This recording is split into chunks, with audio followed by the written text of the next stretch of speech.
네이버 지식인의 질문을 받다 보면 많은 분들이 하는 질문 중에 하나가 전세 계약을 하려고 하는데 해도 되는지를 물어보는 것입니다. 즉, 이 집에 전세 계약을 해도 안전한지를 묻는 것입니다. 그래서 그런 질문에 대한 대답으로 전세 계약 시 해당 계약이 안전한지 여부를 판단하는 방법에 대해 설명하겠습니다. 전세 계약을 할 때 그 계약이 안전한지를 판단하는 잣대는 최악의 경우에도 내 전세금을 온전히 돌려받을 수 있는지입니다. 최악의 경우는 바로 전세 계약을 한 집이 경매로 넘어가는 것입니다.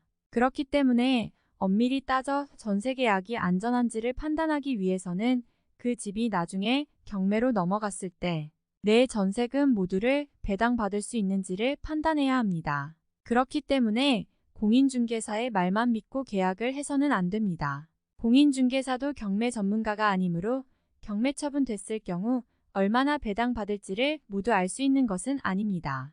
부동산 등기가 깨끗한 상태에서 전세 계약을 한다면 1차적으로 안전한 계약입니다. 등기가 깨끗하다는 의미는 소유권 이외에 압류, 가압류, 근저당 등 일체의 등기가 없는 것입니다. 이 상태에서 전세 계약을 하고 전입신고와 확정일자를 마쳤다면 경매에 넘어가 낙찰이 되더라도 전세보증금을 모두 돌려받을 수 있습니다. 등기가 깨끗한 상태에서 전입신고를 한 세입자를 대항력 있는 임차인이라고 합니다.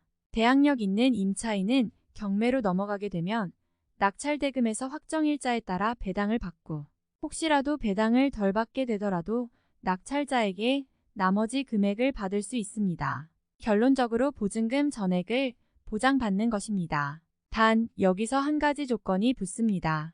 바로 낙찰이 되어야 한다는 것입니다. 집의 가치에 비해 전세보증금이 높다면 아무도 낙찰을 받지 않을 수 있습니다. 예를 들어 1억 정도에 매매되고 있는 집이 있는데 등기가 깨끗한 상태에서 9천만 원의 전세로 계약을 하고 살고 있습니다. 불행하게도 이 집이 경매로 넘어갔습니다. 그런데 그 사이 부동산 경기가 안 좋아져 매매가가 9천만 원 정도로 떨어졌습니다. 그렇다면 경매 입찰자의 입장에서는 최소 8천만 원 정도의 낙찰을 받아야지 이것저것 떼더라도 조금이라도 남는 것이 있을 것입니다. 그렇다면 경매 넘어간 이 집의 경우에는 아무도 낙찰받지 않을 것입니다. 8천만 원에 낙찰을 받더라도 결국에는 9천만 원의 돈이 들어가기 때문에 경매 낙찰을 받을 실익이 없는 것입니다. 왜냐하면 8천만 원의 낙찰을 받으면 세입자에게 8천만 원이 배당이 될 것이고 세입자 보증금은 9천만 원이기 때문에 1천만 원을 덜 받게 됩니다. 덜 받은 1천만 원은 낙찰자에게 받을 수 있기 때문에 결국 낙찰자는 9천만 원에 이 집을 사는 꼴이 됩니다. 그래서 아무도 낙찰을 받지 않게 됩니다. 이 경우의 방법은 세입자가 직접 낙찰을 받는 방법밖에 없습니다. 물론 크게 손해보는 것은 아니지만 어쩔 수 없이 집을 사야 하는 경우입니다. 위의 경우 대항력이 있는 임차인이기 때문에 낙찰만 된다면 보증금 전액을 받을 수 있습니다. 하지만 보증금이 1억 5,500만 원으로 시세 대비 보증금이 높아 아무도 낙찰을 받지 않는 것이 문제입니다. 그리고 시세가 하락하지 않더라도 오피스텔의 경우에는 통상 낙찰가율 자체가 낮기 때문에 더더욱 시세와 전세가의 차이가 많이 나지 않으면 이 또한 아무도 낙찰받지 않을 가능성이 높습니다. 이러한 일들을 방지하기 위해서는 매매가와 전세가의 차이가 다소 있는 계약을 해야 합니다. 정해진 비율은 없지만 아파트의 경우에는 매매가 대비 전세가의 비율이 80% 이하, 오피스텔의 경우 70% 이하이면 다소 안전하다고 볼 수 있습니다. 단, 해당 지역이나 해당 아파트의 선호도가 많이 떨어진다면 차후 경매 진행 시 낙찰가율도 많이 떨어질 것이기 때문에 좀 더 보수적으로 비율을 잡을 필요는 있습니다.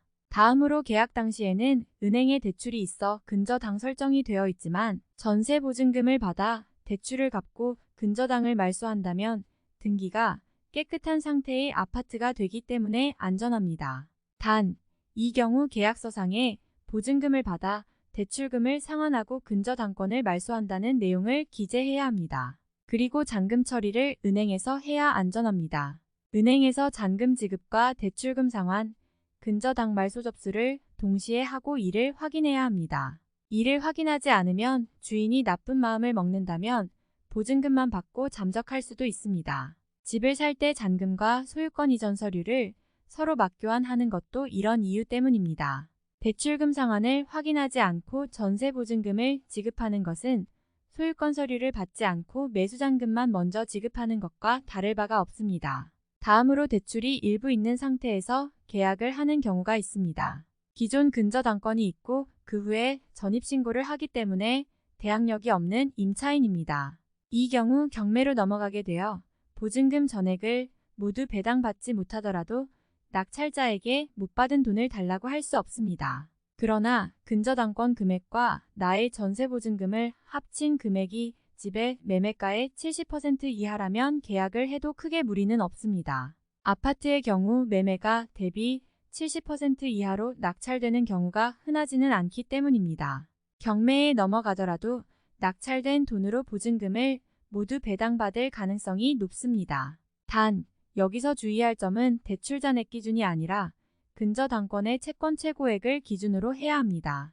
1억의 근저당권이 설정되어 있지만 대출금을 거의 갚고 1천만 원의 대출이 남아있다고 확인시켜 주더라도 1천만 원을 기준으로 계산을 하면 안 됩니다. 근저당권에는 1억이 설정되어 있기 때문에 언제라도 다시 대출을 받을 수도 있고 이자를 내지 않는 등 기타 이유로 채무가 불어날 수 있기 때문입니다. 이때는 근저당권의 채권 최고액인 1억을 기준으로 전체 채무의 비율을 계산하던지 아니면 근저당권을 1천만 원으로 감액 등기를 해달라고 요청해야 합니다.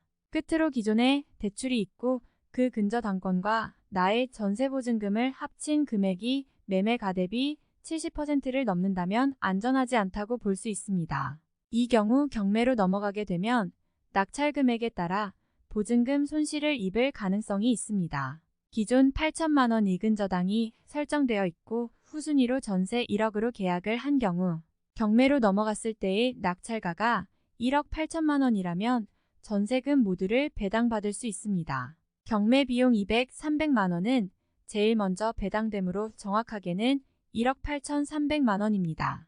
그러나 1억 8천만 원 이하로 낙찰이 된다면 근저당권 8천만 원이 먼저 배당되고 그 다음으로 세입자가 배당을 받기 때문에 그 차액만큼 보증금 손실을 입게 됩니다. 다음으로 다가구 주택과 같이 앞선 임차인들이 있는 경우입니다. 이 경우 앞선 임차인들의 보증금 액수를 모두 알 수 있다면 위의 설명처럼 앞선 임차인의 보증금과 대출금액, 나의 전세보증금 액수를 모두 합한 금액이 건물 전체의 매매가 대비 70% 이하라면 계약을 해도 크게 무리는 없습니다. 하지만 기존에 살고 있는 임차인들의 보증금을 정확하게 알기가 쉽지 않습니다. 이럴 때는 전체 방이 모두 전세로 놓여져 있다고 가정을 하고 계산을 해야 합니다. 그렇게 계산을 했음에도 나의 전세금을 포함한 총 채무액 대출금 보증금이 매매가 대비 70% 이하라면 계약을 해도 무방합니다. 그리고 부동산 등기상에 압류, 가압류, 임차권 등기 등이 등기되었다가 말소된 적이 있다면 계약에 신중을 기할 필요가 있습니다. 그러한 등기가 된 적이 있다는 뜻은 소유자가 돈을 제때 갚지 않았기 때문입니다. 즉, 소유자의 신용도를 의심해 볼 수 있고 자금력에도 문제가 있을 가능성이 있습니다. 그리고 전세계약 시에는 필히 전입신고와 확정일자를 받아야 합니다. 이를 하지 않으면 법적으로 보호를 받을 수 없습니다. 불가피하게 일을 할 수 없을 때는 전세권 등기를 하면 됩니다. 일부 사람들은 전세권 등기만 하면 보증금을 보장받는 걸로 잘못 알고 계신 분들이 있는데 전혀 사실이 아닙니다. 전세권 등기는 확정일자를 받는 것과 크게 다르지 않습니다. 위의 세 가지 사항을 참고로 하여 전세계약을 한다면 보증금을 떼이는 불상사는 입지 않을 것입니다.